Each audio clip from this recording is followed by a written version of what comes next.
son muchas, su gracia es mayor. Paciente me aguarda en mi desviar, un Padre que tierno me llama al hogar, recibe al débil y vil pecador. Mis faltas son muchas, su gracia es mayor. Gloria a Dios, su gracia es mayor.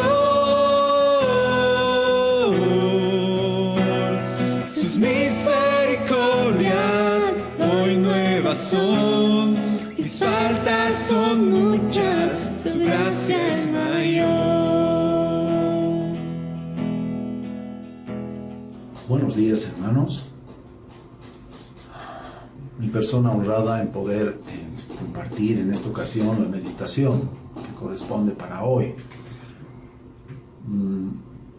Realmente es un privilegio poder compartir la palabra del Señor con sus hijos, con la iglesia del Señor.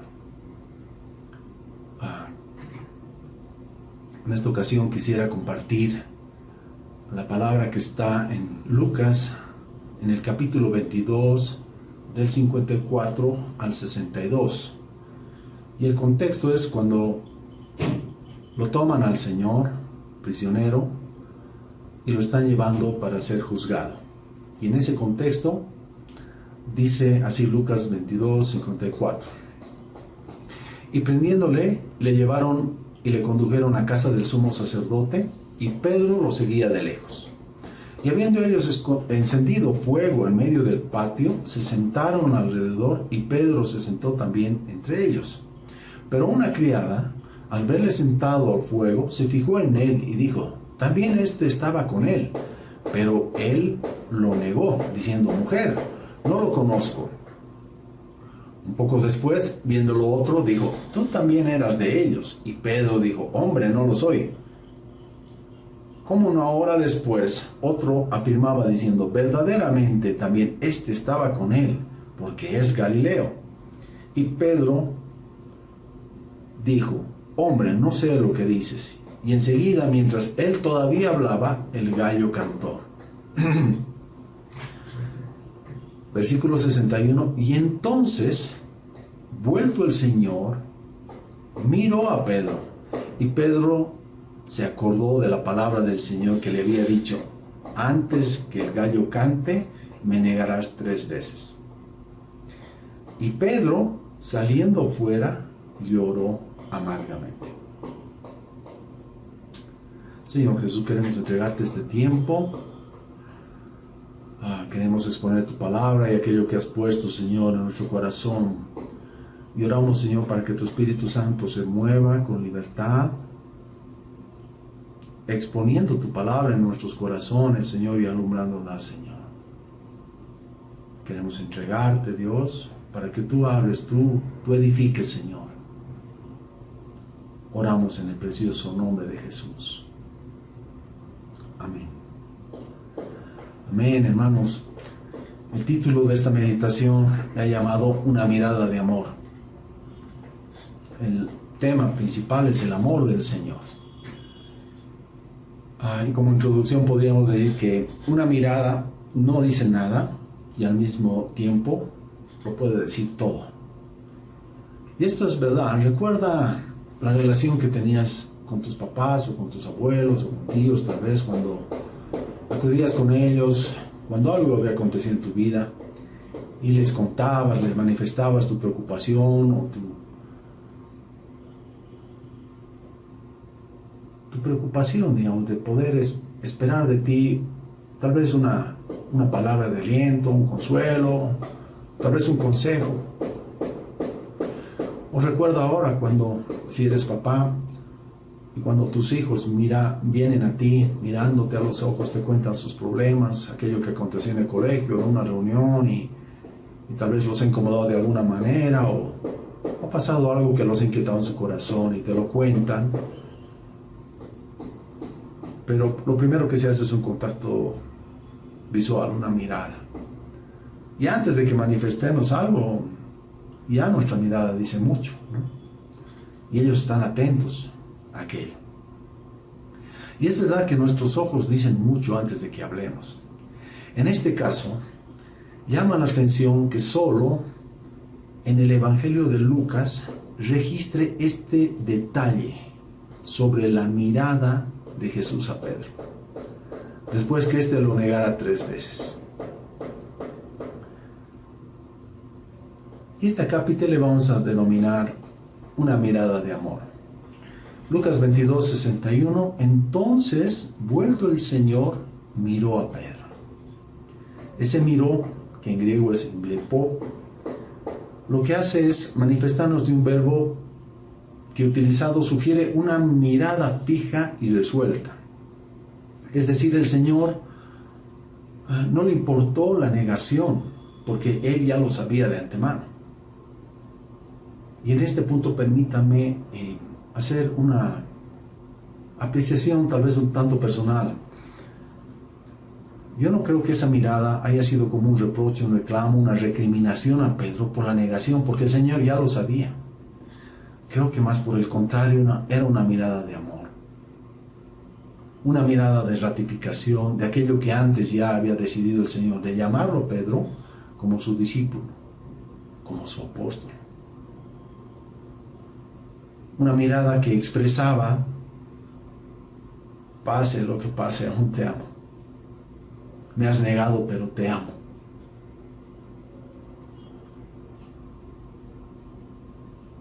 Sin embargo, el pecado de Pedro no era cualquier cosa. Era el apóstol que desenvainó su espada y cortó la oreja de un hombre, pensando que podía amar al Señor valientemente. Pedro era el apóstol que confesó que Jesús era el Cristo. Él era el Cristo, que era el Hijo de Dios. En otra ocasión le dijo: tú tienes la vida eterna, ¿a quién iremos? ¿Quién hubiera pensado que Pedro pudiese tropezar de semejante manera? Y no tropezó delante de un sumo sacerdote, de una autoridad jerárquica en ese entonces, ni cayó delante de Pilato, que tenía tanto poder, sino que cayó justamente delante de una pregunta hecha por una criada. Negó al Señor una vez y otra vez, y finalmente comenzó a maldecir y a jurar negando al Señor. La segunda parte del versículo 61, Lucas 22, 61, dice: Pedro se acordó de la palabra del Señor que le había dicho antes: que el gallo cante, me negarás 3 veces. El Señor se volvió a Pedro y lo miró. Esto indica que él ya lo sabía, obviamente. ¿Qué haría ahora Pedro? Nunca más se atrevería a ir delante de su Señor, de aquel que lo había llamado, aunque él le ame. No tendría la osadía de acercarse a él, pues estaba su pecado, su negación, su falta, su gran falta delante de él que lo separaba. Probablemente nunca más podría acercarse a su Señor. En el versículo 62 dice: y Pedro, saliendo fuera, lloró amargamente. ¿Cómo no llorar amargamente después de haber hecho semejante desprecio al Señor? Aquel Hijo de Dios que lo había llamado a su servicio, aquel Señor que había sido revelado a él por el Espíritu Santo de quién era verdaderamente el Señor. Y seguramente Pedro también se acordaba de esos acontecimientos en los cuales él había dicho, por ejemplo, en Lucas 5:8, apártate de mí, Señor, porque soy hombre pecador. Lucas 22:3, dispuesto estoy a ir no solo a la cárcel, sino también a la muerte. Mateo 26:33, aunque todos se escandalicen de ti, yo nunca me escandalizaré. Es decir, Pedro tenía todo el peso del pecado que lo abrumaba en ese momento, llevándolo a salir de ese lugar y llorar amargamente. Todo este momento lo puso tan mal, tan vulnerable, para que el diablo pudiese zarandearlo como quería. No podía ser más insufrible ese momento donde Pedro tenía ese sentimiento tan grande de vergüenza, haber negado a su Señor. Lucas 22:62, y Pedro salió fuera y lloró amargamente. Sin embargo, es aquí donde descubrimos al Pedro verdadero. No en su traición, sino en su arrepentimiento. Un Pedro arrepentido que salió de ese lugar, de ese patio, y lloró amargamente. Amado, este relato nos recuerda no solo nuestra propia debilidad humana, nuestra propia condición, sino también la gracia divina. Cuando leemos la Escritura, es como un espejo para nosotros también, donde recordamos, vemos cosas que han pasado en nuestra vida.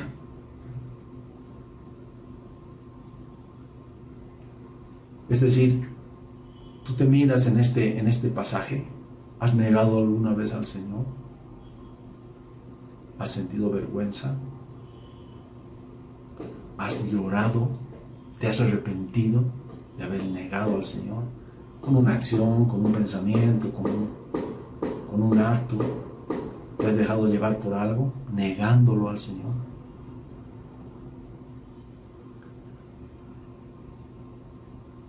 Pero ante este arrepentimiento genuino de Pedro, el Señor proveyó un pequeño y gran detalle. Y a este punto le vamos a llamar un mensaje de amor. Marcos 16, cuando habla de la resurrección, manifiesta diferentes eventos, digamos, que han sucedido desde cuando fue crucificado. María Magdalena y otras mujeres el sábado en la tarde hacen compra de algunas especies para ir al día siguiente al sepulcro. Eso está registrado en el capítulo 16, desde el versículo 1 al 7. No vamos a leer todo por el tiempo, pero vamos a ir a lo más importante. Ellas van al día siguiente a la tumba y están pensando cómo vamos a mover la piedra, quién nos va a ayudar para hacer tal cosa. Pero cuando llegan, se asustan porque la piedra ya había sido recorrida, ya estaba abierta la tumba, y ahí encuentran a un ángel. Y en el diálogo que tienen, él les dice: no se asusten, buscáis a Jesús el Nazareno, el que fue crucificado. Y el ángel les dice: ha resucitado, no está aquí, mirad el lugar en donde lo pusieron, ¿no? Les muestra el lugar donde estaba. Y ellas seguramente miraron y vieron que no había nada.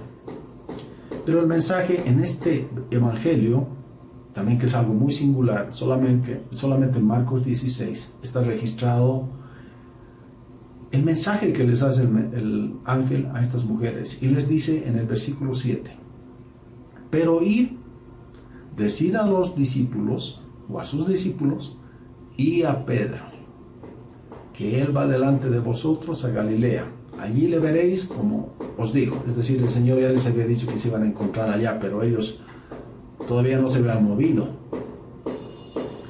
Este evangelio nos relata este énfasis que hace en cuanto al mensaje dirigido expresamente a Pedro. Es decir, el ángel que estaba en el sepulcro no dijo: id a los discípulos y a Juan, el amado del Señor, díganle esto, o tampoco dijo: id a los discípulos y a Tomás, que aquel que dudaba de la resurrección. No dijo eso. Dijo el ángel expresamente, específicamente, y a Pedro. Una ratificación de amor de Dios para con él. 3 días antes Pedro había cometido un gravísimo pecado. Sin embargo, ahora el Señor le estaba ratificando su llamado en amor. Había mandado a llamar el Señor y a Pedro específicamente, allanando el camino para que Pedro pudiera quitarse ese temor que tenía por la negación que le había hecho, y como un aliento a su corazón. Y a Pedro conlleva una ratificación de amor de parte del Señor hacia su discípulo. Cuando el Espíritu Santo escribió la Biblia, escribió la palabra del Señor, especialmente nos mostró que las pocas palabras que parecían ser insignificantes para Mateo, Lucas y Juan, eran inolvidables e importantes, en este caso para Pedro. La palabra de gracia es especialmente memorable para aquel que recibe la gracia. Ahora bien, el texto principal nos hablaba: volvió el rostro del Señor y miró a Pedro. Hay miradas y miradas. Este punto va a ser, le vamos a llamar una mirada de muerte. ¿Hay miradas que matan? Sí. Y no me estoy refiriendo a las miradas que contienen un enojo temporal, sino a aquellas miradas que posibilitan perder la vida. Es decir, tal vez hemos tenido alguna experiencia de ver a una persona muy enfadada, enojada, lastimada y con una mirada que quería matar a la otra persona, ¿no es cierto? Pero ¿hay miradas que posibilitan la muerte? Sí, que generan la muerte, sí. Y he estado revisando el texto en Génesis. También lo vamos a contextualizar rápidamente para que podamos llegar al punto que quiero hacer énfasis. En Génesis 19 habla de la destrucción de Sodoma y Gomorra. ¿Recuerdan? Seguramente lo han revisado, hemos escuchado a través de diferentes prédicas. Y desde el versículo 17 al 26 habla cuando los ángeles llegan a Sodoma y Gomorra, visitan la casa de Lot y están allá. Y la gente los está buscando para abusar de ellos, de los ángeles, ¿no? Y ahí está, ese es el contexto. Y vamos a leer el versículo 17. Dice: y cuando los hubieron llevado fuera, dijeron: escapa por tu vida. Es decir, los ángeles los toman a Lot, a su esposa y a sus hijas. ¿Y qué les dicen? Escapa por tu vida y no mires tras ti. No mires tras tuyo. Los acontecimientos siguen relatándose. Ahí Lot también dice: está bien, pero él incluso pide irse a otra ciudad. Y los ángeles dicen: bueno, el Señor te ha concedido irte a otra ciudad, ¿no? Pero en el versículo 26 dice: cuando ya salían, entonces la mujer de Lot miró atrás, a espaldas de él, y se volvió estatua de sal. De seguro esta palabra la conocemos. Permítame hacer el siguiente énfasis y puntualización de esta ocasión. En ese entonces me imagino que la vida en las urbes, en las ciudades, era mucho más llevadera, digamos así, que la vida en los montes, ¿no? En ese entonces habían personas que vivían en los montes, y así es como los ángeles le dicen: escapa, sal de aquí, vete a los montes, ¿no? Y es que Lot les pidió que trasladarse a otra ciudad. Puede ser que en ese tiempo haya sido muy llamativo vivir en las ciudades, ¿no? Algo los atraía, era más confortable, etc. Por eso es que querían estar en la ciudad. El caso, pero es más crítico con la esposa de Lot, que no obedeció la advertencia de no mirar atrás, y lo hizo convirtiéndose en sal, dicen, ¿no? Por consiguiente, perdió la vida. Es decir, la referencia que hace de mirar atrás, mirar el mundo, mirar aquello que iba a ser destruido. Con esta mirada, la esposa de Lot perdió la vida. Había perdido esa oportunidad que le dieron los ángeles de salvar su vida. Pudo más su atracción al mundo y no resistió de volver la mirada hacia lo que ella había atesorado, a lo que ella se sentía atraída y se había conformado con él.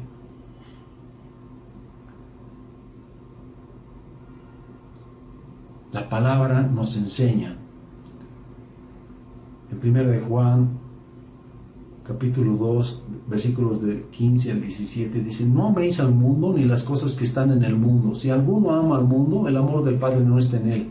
Pero todo lo que hay en el mundo, los deseos de la carne, los deseos de los ojos y la vanagloria de la vida, no proviene del Padre, sino del mundo. Y el mundo pasa y sus deseos, pero el que hace la voluntad de Dios permanece para siempre. En este acápite podemos resumir que nuestra mirada está puesta en el mundo y esta sí nos puede quitar la vida. Si nuestra mirada está en el lugar equivocado, van a haber consecuencias. Entonces, ¿qué debemos hacer? Reenfocar nuestra mirada. Querido hermano, hermana, la mirada es una elección. El que mira decide fijarse en algo en concreto y por consiguiente a la fuerza elige excluir de esa atención a solamente aquello que queremos enfocar con nuestro campo visual. Mirar, enfocar. Es así que, retomando la escritura de inicio, y esta es la razón que cuando Jesús estaba siendo martirizado decidió voltear el rostro y mirar a Pedro para manifestarle y ratificar una vez su amor y entrega en ese momento. Aún las condiciones en las cuales él estaba sufriendo, estaba siendo martirizado. Esa es la razón por la cual la mirada se constituye en la esencia de un mensaje, que sus ojos manifiestan lo que su boca calla. Con la mirada le ratificó a Pedro su amor. ¿A qué estamos prestando atención, hermano, en este tiempo? Tú, hermano.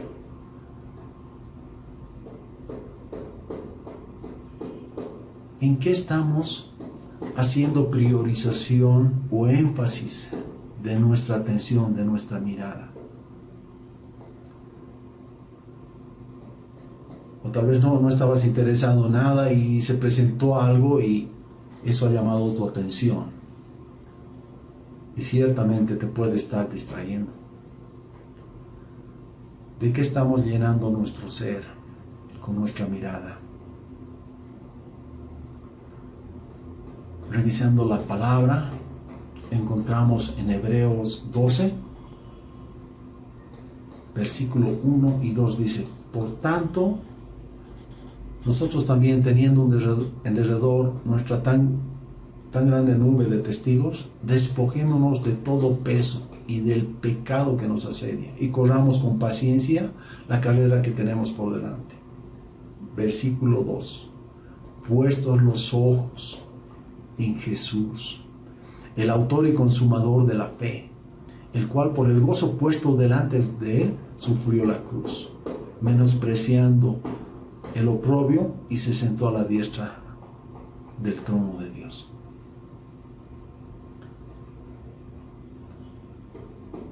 Puestos los ojos en Jesús.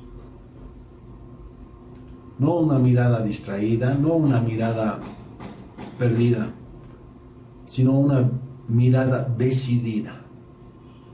Puestos los ojos en el Señor, quien es el autor y consumador de la fe.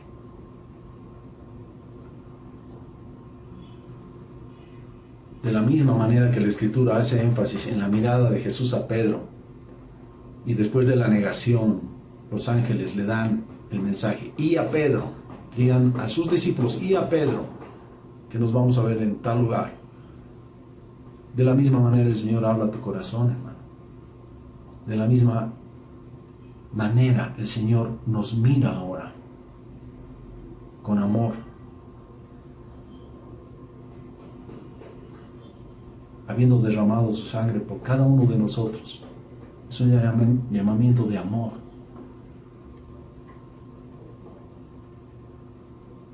enfoquemos nuestra mirada en Él, hermanos.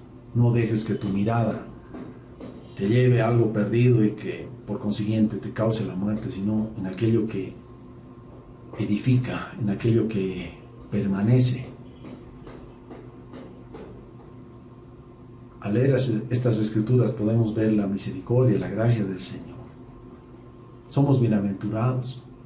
Hermano, hermana, eres bienaventurada porque tienes la posibilidad de leer la palabra y edificarte, reenfocar, ajustar las cosas y ver nuevamente el rostro del Señor.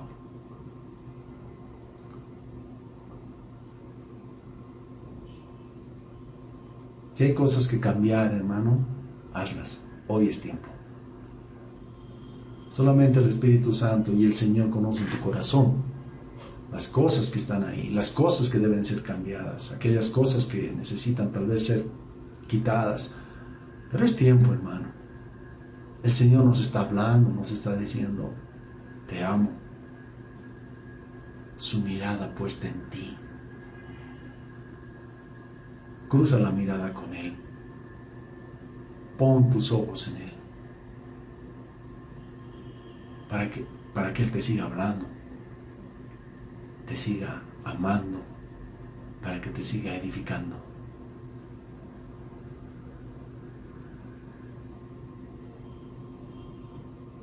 Enfocando nuestra mirada donde corresponde, aquello que es verdadero, a nuestro Señor,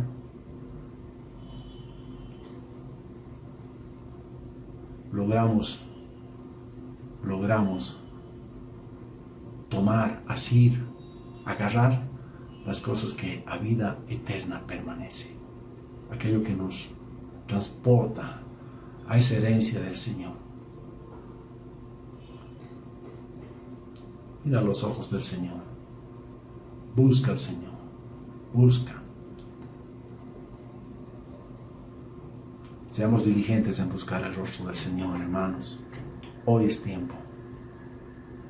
Y cuando tú le digas, te amo, Señor, esas palabras que estás expresando tengan el peso específico de lo que estás manifestando con tu corazón al corazón del Señor. El Señor te ama. El Señor nos ama. Gracias, Señor. Gracias por este tiempo, Dios. No hay cosa más hermosa que mirar, Señor, tus ojos llenos de gracia, de amor, de misericordia. Queremos volvernos a ti, Señor, que nuestra mirada esté enfocada en ti, Señor. Gracias, Dios, por el llamado que tiene cada uno, Señor.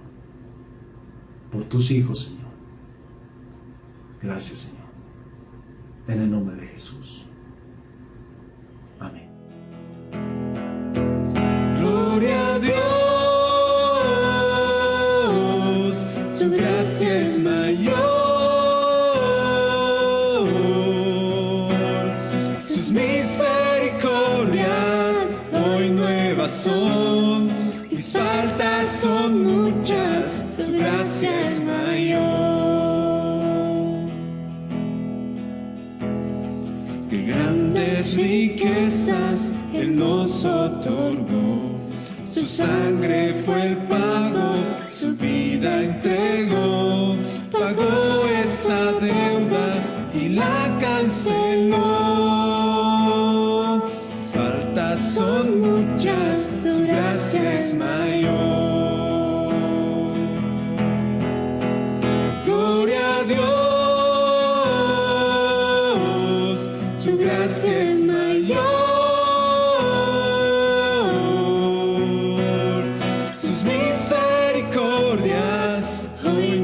Son, mis faltas son muchas, su gracia es mayor.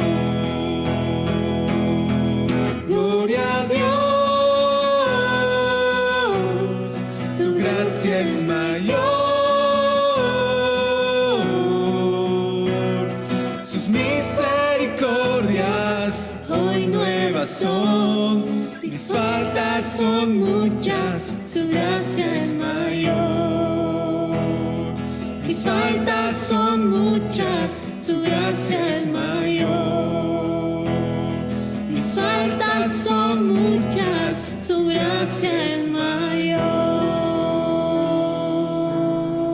Esperamos que el mensaje de hoy haya sido de bendición para tu vida.